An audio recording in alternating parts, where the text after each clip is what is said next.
This video is brought to you by Squarespace. If you need a website or domain, visit squarespace.com/Simon. Hey everyone, and welcome to this week's video.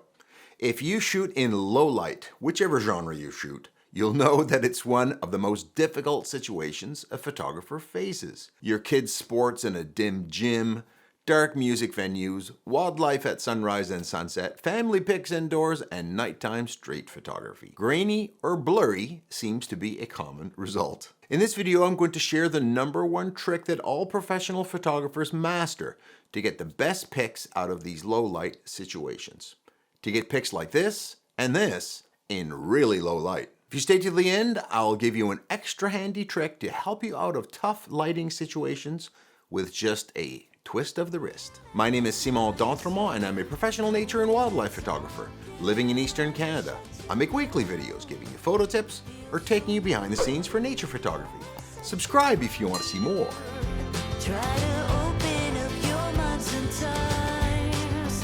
You'll be just fine. Okay, so what's going on in low light scenarios that make it so difficult for photography? Well, it's that for best image quality, we need lots of light on our sensor, which there are only 3 ways of getting. More light onto your sensor provides a better signal to noise ratio, making for better images. What are the 3 ways of getting more light?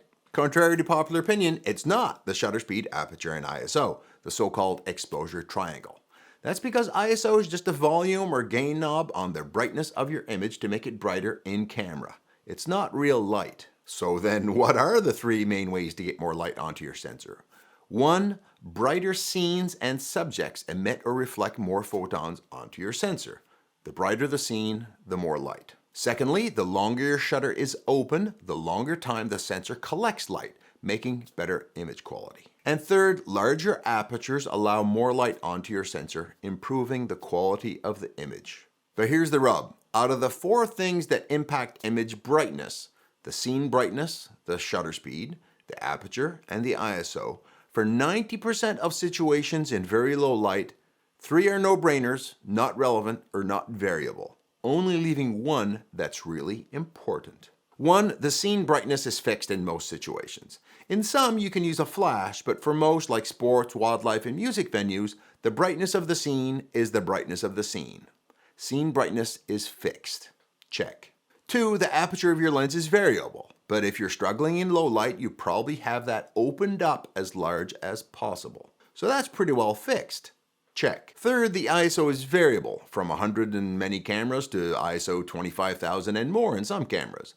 But I already made a video showing that the ISO is just to get the photo the right brightness. It's not real light or photons. Generous light allows for low ISOs, and low light requires high ISOs. For the purposes of this experiment, we'll set it to auto. So what's left? The shutter speed. That's right, in low light photography, getting the right shutter speed is the most important setting to actively manage by far. When I say manage, what do I mean? This is because we're almost always juggling 2 competing forces in dark conditions: noisy images and blurry images. On one side of the dilemma is using a shutter speed that's very high. Doing so freezes the movement of the camera and subject, which is great, but it reduces the length of time the shutter is open, leading to a higher ISO and a noisier image. So see here, as I raise the shutter speeds, the ISO goes up to compensate to keep the image brightness the same. So we can guarantee sharpness from movement, but at the cost of image quality. On the other end of the spectrum is that we can use longer shutter speeds to let in more light, but doing so allows movement while the shutter is open, making for blurry images. So we can use longer shutter speeds to improve image quality, but at the cost of sharpness. So in really low light, we seem to be screwed in either situation, balancing noise and blurriness, which we are. The situation is a dilemma, whose definition is choosing between 2 evil choices. So what's a photographer to do? It's getting the optimal shutter speed for the situation, a technique I call feathering the shutter. That is, experimenting with shutter speeds to get that just right setting.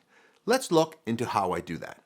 But first, a quick word from the sponsor of this video, Squarespace. If you haven't heard of them, they're an all-in-one website platform that helps you create your website from scratch, just like I did.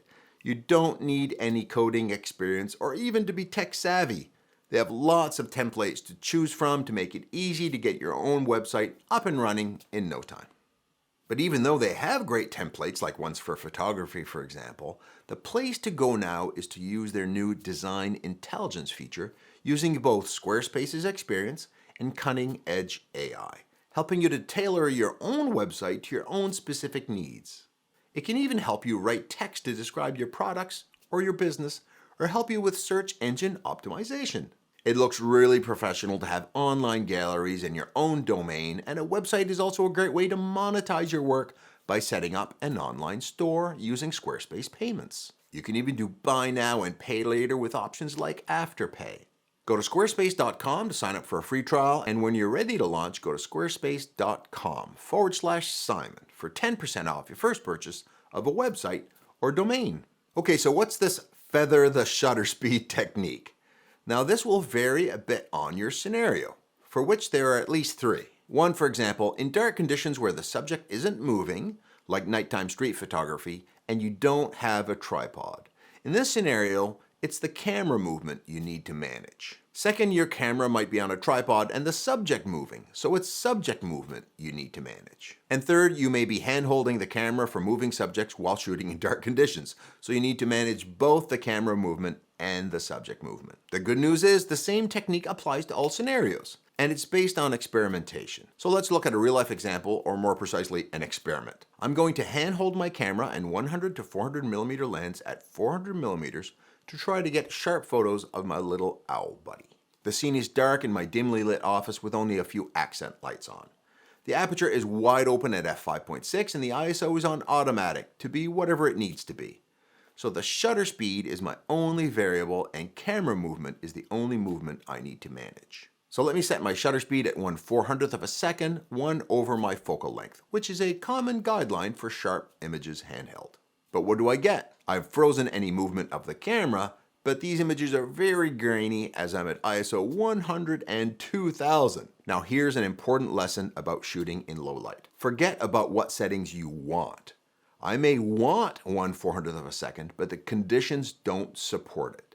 It's not what you want, it's what you can get away with. Okay, that's not workable from an image quality perspective. What about at the other end? Let's improve the image quality by moving the shutter speed such that the ISO goes all the way down to 1000. That should be nice and clean for a full frame camera.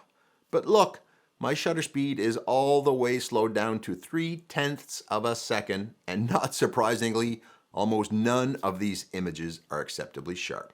So the sweet spot is somewhere in between the two. It's time to feather the shutter speed, that is, adjusting small increments until you get the right one. And by the way, can you believe it that I've got my own signature edition photography jacket? I partnered with Hawkland and field tested it in Western Canada, photographing grizzlies in weather that changed almost every hour. That's why a jacket with 3 separate layers which you can mix and match is great to have. An inner fleece, a middle puff jacket, and an outer wind and rain shell. A built-in photo bag and a pouch for a lens cloth means that it's great for photographers. We're shipping in October, but offering €50 off, a free beanie, and free shipping on pre-orders. Check it out in the link below. Okay, so now I try 1/60th of a second to get more photos sharp. Turns out the photos are acceptably sharp, but still too noisy at ISO 20,000. So we need a lower shutter speed. Okay, 1/20th of a second. Some sharp, but not all. Image quality is acceptable. Need a wee bit more shutter speed. 1/40th.